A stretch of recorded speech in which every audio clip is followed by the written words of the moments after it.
پاکستان میں میڈیا کے کردار میں کیا اصلاحات ضروری ہے؟ میڈیا کی 3 اہم ذمہ داریاں ہوتی ہیں۔ بدقسمتی کے ساتھ پاکستان کے میڈیا کا ان تینوں ذمہ داریوں پہ کوئی فوکس نہیں ہے۔ ریٹنگز کی دوڑ میں لگ کر ایک ریٹ ریس میں لگ چکے ہیں۔ ہمارا میڈیا صرف اور صرف سینسیشنلزم کو پروموٹ کیے جا رہا ہے۔ پہلے خبر دینے کی دوڑ میں اس بات کو اگنور کر دیا جاتا ہے کہ کیا خبر جو دی جا رہی ہے وہ حقائق پر مبنی ہے بھی یا نہیں۔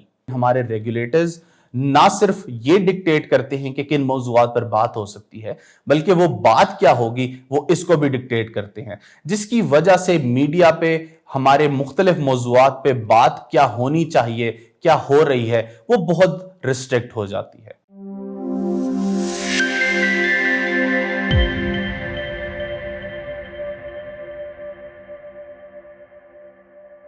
السلام علیکم، آپ کو خوش آمدید کہتے ہیں پائٹ اصلاح سیریز کی ایک اور ایپیسوڈ کے ساتھ۔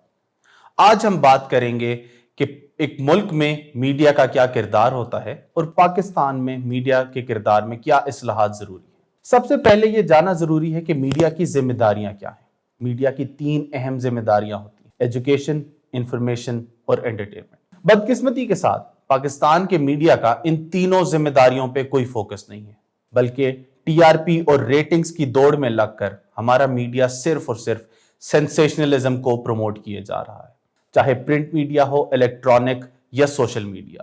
یہ تینوں پلیٹ فارمز ہی ایک ریٹ ریس میں لگ چکے ہیں۔ ہمارے ہاں ایکسکلوزیوٹی کو نہایت اہمیت دی جاتی ہے، لیکن تحقیق اور اوتھینٹسٹی کو مکمل طور پر اگنور کیا جا رہا ہے۔ پہلے خبر دینے کی دوڑ میں اس بات کو اگنور کر دیا جاتا ہے کہ کیا خبر جو دی جا رہی ہے وہ حقائق پر مبنی ہے بھی یا نہیں، اور اگر یہ خبر حقائق پر مبنی ہو بھی صحیح تو اس کا معاشرے پر کیا اثر ہوگا، اس بات کو ہمارا میڈیا مکمل طور پر اگنور کرتا ہے۔ یہی چیز جب ہم مختلف پالیسی ڈسکورس کو دیکھتے ہیں ہمارے میڈیا میں، چاہے وہ اخبار کی خبریں ہوں، چاہے وہ کسی کے لکھے ہوئے آرٹیکلز ہوں، یا وہ روزانہ شام 7 سے 11 کے لا تعداد ٹاک شوز ہوں، اس میں ہمیں شور شرابہ، لڑائی جھگڑا اور چند سطحی باتوں کے علاوہ ہمیں کچھ نظر نہیں آتا۔ ہمیں ہمارے میڈیا نے جو ایک واچ ڈاگ اور ایک سرویلنس کا کردار ادا کرنا تھا، وہ یہ کردار نبھانے میں مکمل طور پر ناکام رہا ہے۔ میڈیا پہ ڈسکورس کی کوالٹی کم ہونے کی ایک اہم وجہ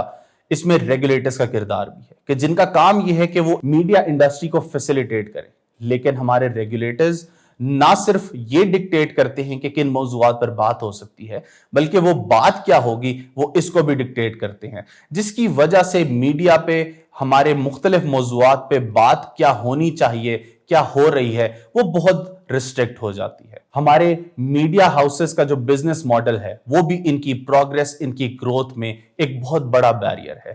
یہ سیٹ کلچر کہ جس میں میڈیا مالکان اس چیز پر زور دیتے ہیں کہ بجائے عوام تک تمام حقائق ایک اچھے رسپانسبل طریقے سے پہنچائے جائیں، وہ اپنی سیٹ ایٹ دا ٹیبل کو سیکیور کرنے میں لگتے ہیں۔ اور یہ ہم دیکھتے ہیں کہ ہمارے پولیٹیکل اور پالیسی ٹاک شوز جو ہیں ان میں کوئی سبجیکٹ ایکسپرٹس نہیں ہیں۔ آج جو سیاست کا ایکسپرٹ ہے، کل وہ اکانومی کا ایکسپرٹ ہے، پرسوں وہ شاید ڈیفنس کے معاملات پہ ایکسپرٹ ہو، اور اگلے ہفتے آپ اس کو انرجی کے معاملات پہ ڈسکشن دیکھ رہے ہیں۔ اور اس سارے میں میڈیا آخرکار بلیم دیکھنے والوں پر ڈالتا ہے کہ شاید عوام ہی یہ سینسیشنل کانٹینٹ دیکھنا چاہتے ہیں، لیکن یہ ضرورت اور یہ کام جو ہے یہ میڈیا کا ہے کہ وہ عوام کی بھی اصلاح کرے، عوام کو ایجوکیٹ کرے، لیکن ہمارا میڈیا اس اپنے کردار سے ہٹ چکا ہے۔ میڈیا کے کردار کی اتنی اہمیت ہے کہ اب اس کو ریاست کا ایک ستون بھی کہا جاتا ہے، اور اس کے لیے ضروری ہے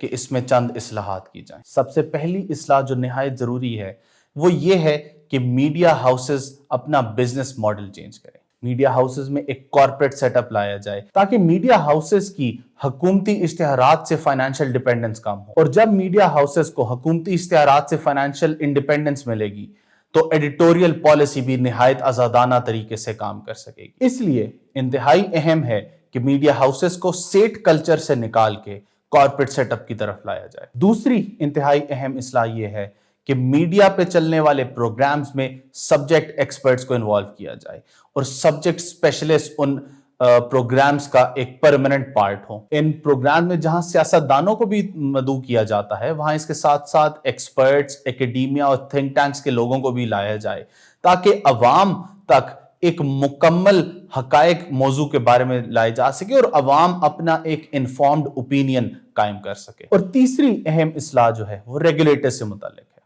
کہ جہاں ریگولیٹرز میڈیا ہاؤسز کے لیے گائیڈ لائنز ایشو کرے، ایسی گائیڈ لائنز کہ جن کی وائلیشن تو وہ مانیٹر کرے لیکن میڈیا پہ چلنے والے کانٹینٹ کو ڈکٹیٹ نہ کرے، تاکہ جو رائے اور جو سوچ اور جو انفارمیشن آزادانہ طور پر میڈیا کا کردار ہے عوام تک پہنچانا، اور میڈیا کے ذریعے عوام کی رائے جو حکومتوں تک پہنچائی جاتی ہے وہ ایک آزادانہ طریقے سے ادا کر سکے، تب جا کر ہمارا میڈیا جو ہے وہ کردار ادا کرنا شروع کرے گا جو واقعی اس کی ذمہ داری ہے۔ پائٹ نے میڈیا کے کردار پر ایک پورا میگزین لکھا ہے جس کا لنک اس ویڈیو کے ساتھ لگا دیا گیا ہے۔ آپ سب وہ میگزین بھی ضرور پڑھیے اور اپنی آراء سے ہمیں آگاہ کیجیے کہ کیا آپ پائٹ کی ریکمینڈڈ اصلاحات سے متفق ہیں یا آپ کوئی اور اصلاحات میڈیا سے متعلق دیکھنا چاہیں گے۔